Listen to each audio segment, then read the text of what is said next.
Top 10 toxic King Charles traits Camilla should have seen. Number 10, the royal affair. This one is no big secret. The Princess of Wales was very much aware of Charles cheating on her with Camilla. His mistress at the time was regarded as a villain long before Princess Diana and Charles filed for divorce. Additionally, she was resented up until the Princess of Wales' untimely passing in 1997. However, Camilla's life truly changed in the days following that tragic incident. The Duchess of Cornwall was not specifically held accountable for Princess Diana's misfortune. After Diana's passing in a Paris car accident, they did, however, discover a newfound hatred for her greatest foe. Because of that hatred, Camilla had to hide for months as the situation escalated. But I guess it was worth her relationship with Charles, right?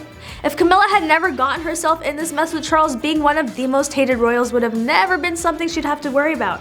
But it makes you question, if he cheated on Diana, who knows if he's cheated on Camilla and was able to successfully hide it from her, even though he failed to do so from Diana.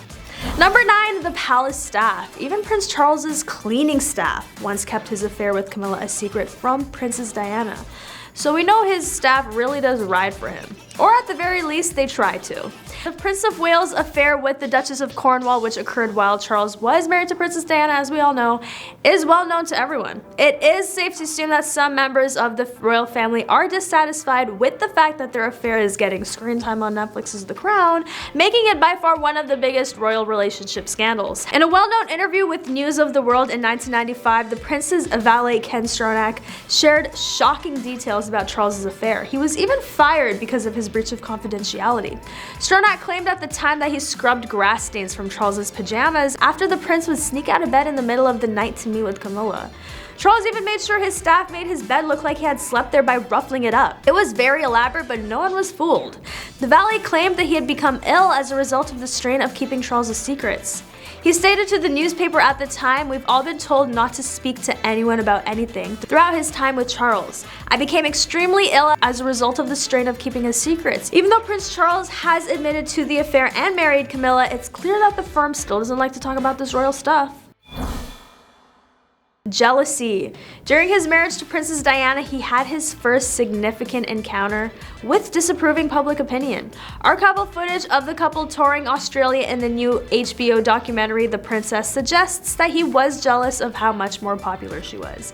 Diana confirmed that Charles envied the public's devotion to his wife in her explosive '95 interview with BBC's Martin Bashir. The pressure on us both as a couple with the media was phenomenal and misunderstood by a great many people. We'd be going around Australia, for instance, and all you could hear was, "Oh, she's on the other side." Diana subsequently clarified that the waiting crowds were expressing their disappointment that Charles was closer to them rather than Diana. I would be disappointed too. Who wouldn't want to see the people's princess? Considering at the time Charles was a future king, the fragile ego is a toxic trait, Charles. And who's to say he isn't like that towards Camilla? On to number 7, Backlash. Charles's troubled past has been exposed numerous times now that he is king. He was accused of trying to get the British government to do something. A senior member of parliament dubbed Charles Britain's best informed lobbyist after it was revealed in 2015 that he had received secret documents about the British government's inner workings not even elected ministers had seen.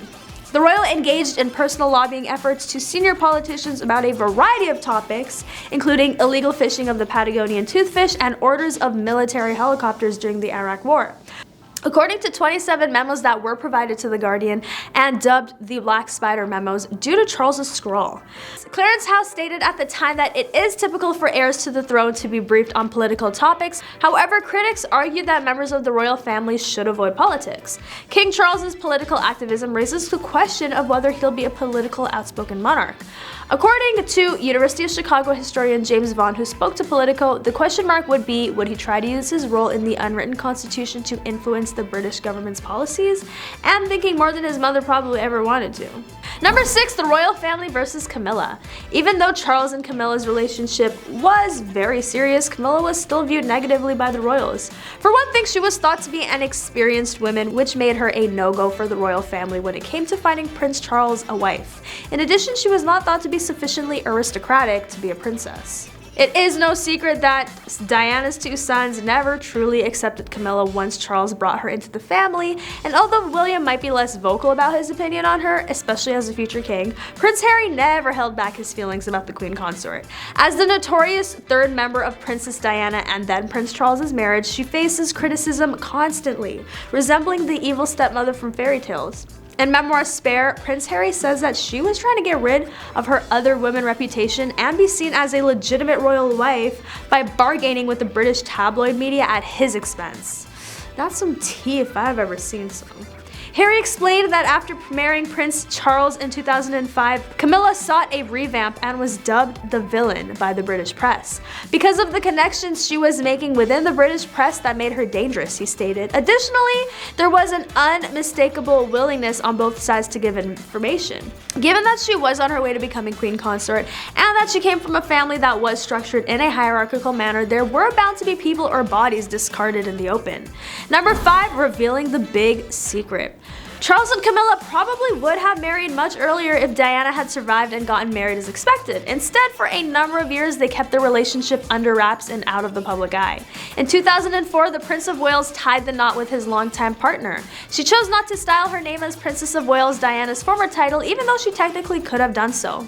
Number 4, confrontation. Princess Diana felt that she had to give her husband's mistress a piece of her mind after being advised by friends to ignore suspicions of an affair between her husband and Camilla. Diana told Camilla boldly, "I'd just like you to know that I know exactly what is going on." Despite the Princess of Wales' claim that she was terrified of Camilla. I feel like in an alternate universe they could have been besties if it wasn't for Prince Charles. But anyway, by claiming that she had no idea what Diana was talking about, Camilla attempted to refute the allegation. Diana recalled Camilla saying that she had all the men in the world and everything she could ever want. Diana replied to Camilla, "I want my husband," when she was asked what else she could want. That's deep, that's deep. Number 3, unfit for the King of England. Prince Charles and Camilla first met in the 70s. The prince fell in love right away after they were introduced by friends. Penninger, a royal biographer, wrote in The Duchess was not in any way overawed by him, not fawning or sycophantic, according to Camilla.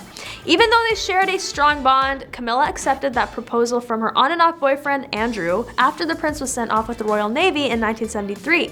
Even if things had turned out well for the two of them, the palace didn't think Camilla would make a good fit for the king.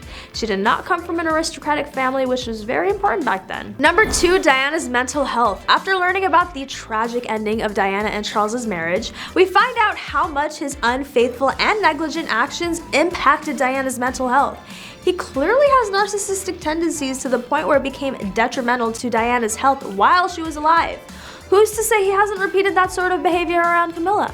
Or who knows if she ever wondered how much Diana was suffering because of him and whether he would be like that with her. I mean, clearly they're still seemingly happily married, so that doesn't seem like much of a problem, but what do you think?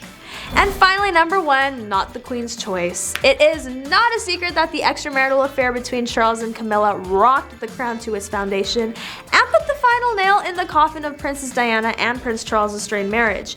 Queen Elizabeth was furious more than anyone else. Even the Duchess was not allowed to enter the palace for some time. In point of fact, she only had a meeting with the Queen in the year 2000 because the late monarch had refused to meet her before then. However, the Queen did say they have overcome Becker's Brook and the chair and all kinds of other terrible obstacles at the reception for the Duchess and Prince. They have prevailed, and I am extremely proud of them and wish them well. My son is at home with the person he loves. Anyway, that's enough for that juicy relationship. Let me know what your thoughts are on them and what other red flags and toxic traits you think King Charles has. But anyway, catch you next time on The Rich Life.